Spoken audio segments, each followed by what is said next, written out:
Hey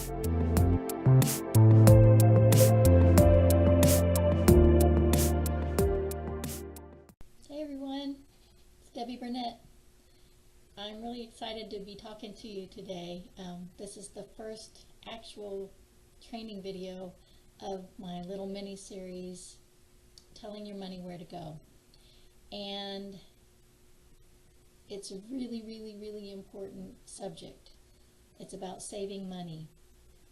So many people don't have any money in savings. They rely on credit cards, and they panic, and they are down, and they're upset, and they're crying, and they don't want to go back to family for a lot of things that aren't actually emergencies. They're just life. Today's kids would call it adulting. And I want to talk to you about the importance of having an emergency fund. But before I get into this, know that you're going to need to be laser focused, intense, and most importantly, no longer swayed by your out of work, broke brother-in-law for your advice. It's not working, or you wouldn't be watching this. So we got that out of the way. I want to start with, real quickly, an excerpt from Dave Ramsey's Total Money Makeover. As I told you, he's a great source, great resource. Again, I'll remind you to go to daveramsey.com. So a lot of what I'm going to say is based on things that he's gathered, things that I've gathered, and real life. So this excerpt from his book is, he calls them baby steps, and his baby step 1 is saving $1,000 cash as a starter emergency fund. It is going to rain. You need a rainy day fund. You need an umbrella. Money Magazine says that 78% of us will have a major negative event in a given 10-year period of time. The job is downsized, right-sized, reorganized, or you just plain get fired. There's an unexpected pregnancy. The car blows up. Transmission goes out. You bury a loved one. Grown kids move home again. Life happens, so be ready. This is not a surprise. You need an emergency fund, an old-fashioned grandma's rainy day fund. Sometimes people tell me I should be more positive. Well, I am positive. It's going to rain, so you need a rainy day fund. Now, obviously, $1,000 isn't going to catch all those big things, but it will catch the little ones until the emergency fund is fully funded. Let's talk a little bit about what an emergency fund is not. It's not for buying things or for vacation. It's emergencies only. There's no cheating. Most people in our country use a credit card. Well, we have one credit card. That's the only one we have, and it's just there in case of an emergency. Wouldn't it be better that there are no free interest credit cards except for that little time period, and then they have their gotcha, and all of a sudden you're at 11, 12, 18, 24% because you didn't get it paid off in time? You meant to. Would it be better to put your money into an emergency fund instead of taking on more debt to cover an emergency, along with the interest they charge? By the way, another thing emergency is not is Christmas. It's every year in December. Oh, did you know? Do you have kids? Children need clothes and shoes, and they tend to grow every year.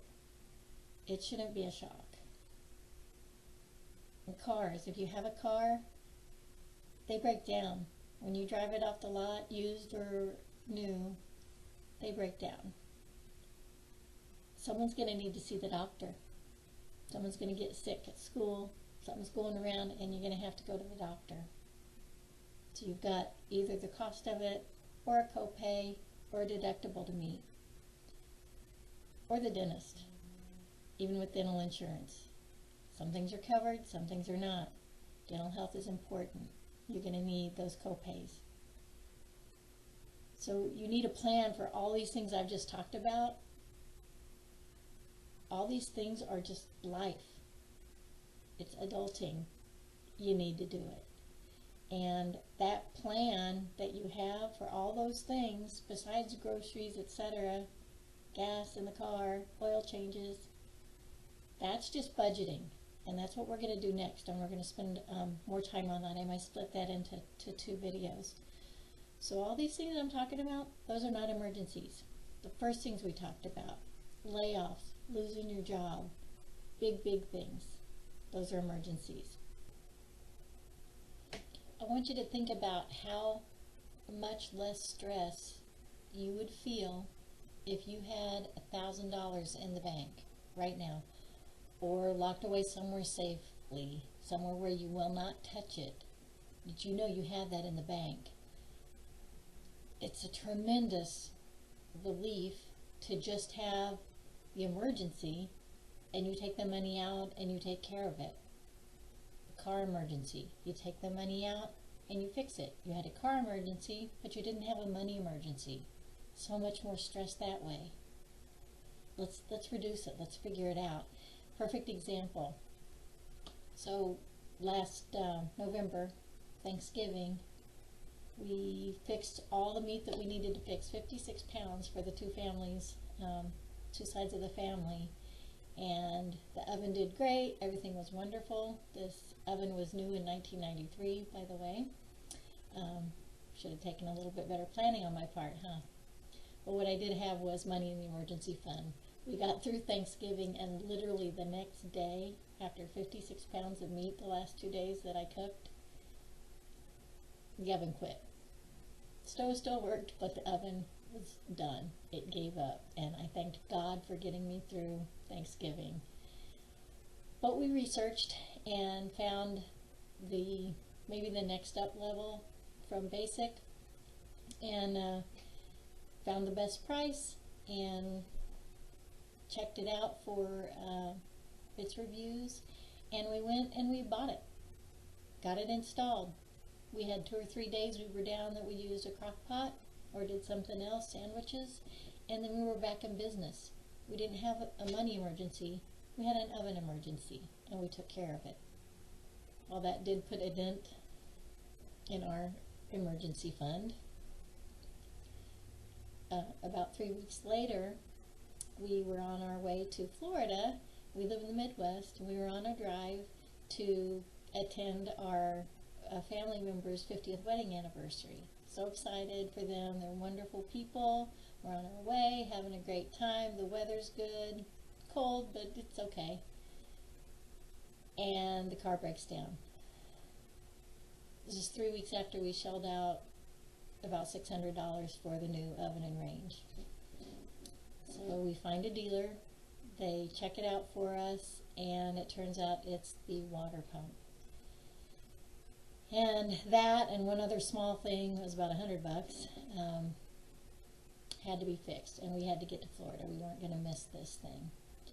We didn't let it get us down. We just took a big sigh, frustration, but happy we were safe, and the car was going to be okay. They were getting us on the road. We transferred the money online. I use online banking, and I took my phone and I transferred the money from our emergency savings to our debit, and we paid the bill, $1,200, and we were on our way again. And we had budgeted for our little vacation, so we were still okay there. We didn't have a catastrophe. We just had to fix a couple of things.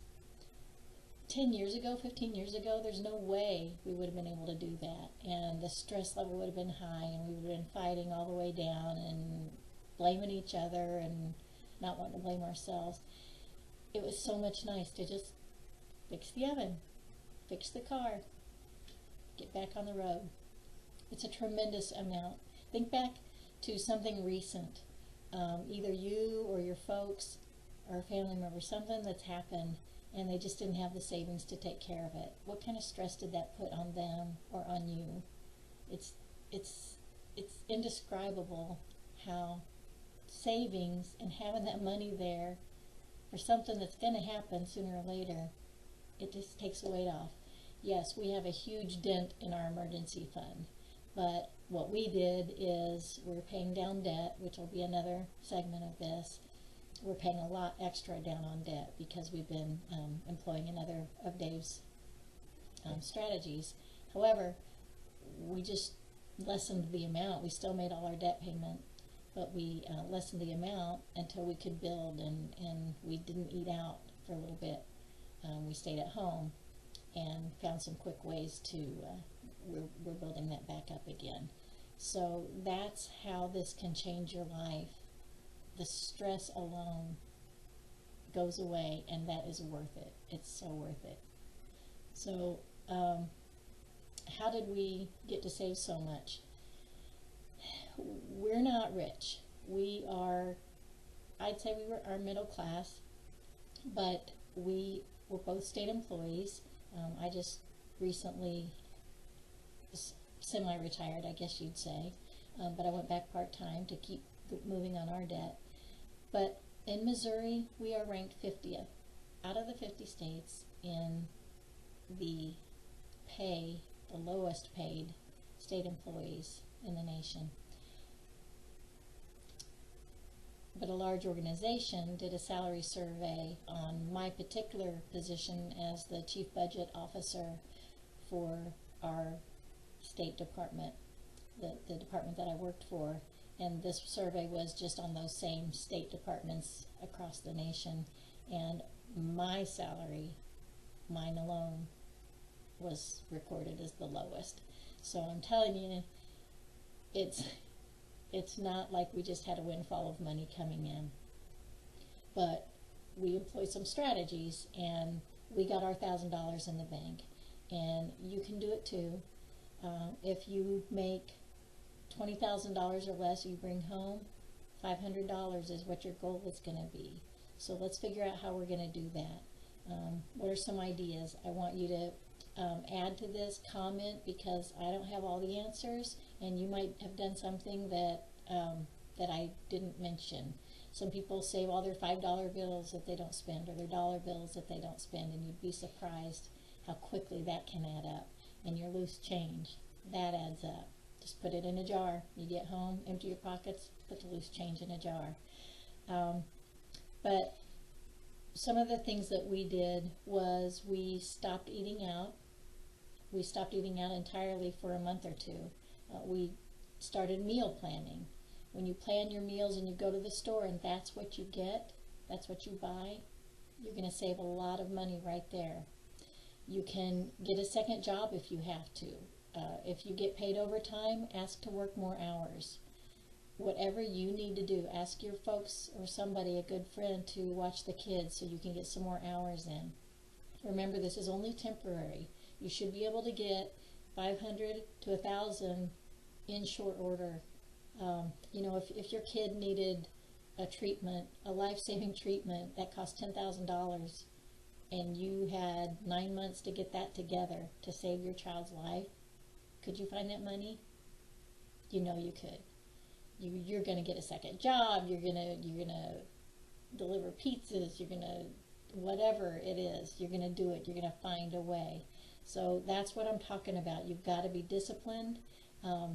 We dropped our cable, our TV subscription, and we got a digital antenna, and we went to a non-subscription service, one-time charge, and we're not paying $120 a month. Yes, I was paying $120 a month for TV. Drove me crazy. You're going to sell stuff. There's a lot of swap shops in every town online through Facebook or other sites. Go through your house. Go through your garage. Sell things that you don't use. Sell clothes that are still in decent condition that you haven't worn in a year. There are all kinds of things that you can sell to get rid of, to earn some cash if you need it.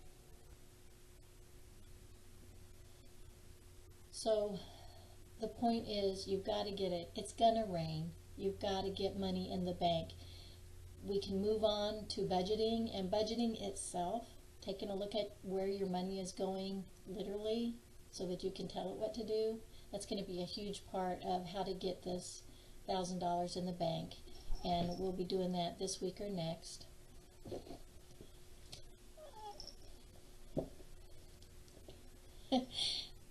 the benefits of working at home, having my pets next to me. So looking at your budget, trimming out any excess. If you have a significant other that you're living with, or your spouse, please talk to each other. You're going to find out that one of you is a free spirit and one of you is a saver, and you want to talk to each other and be online with that. So this is your goal. It's going to rain. You need an umbrella. Your umbrella is going to be getting $1,000 in the bank as quickly as possible. And if you have any naysayers against it, you know what? They're the normal today in America. You want to be different. If they think you're weird, you're doing it right. So until next time, let's get that money in the bank. Take care.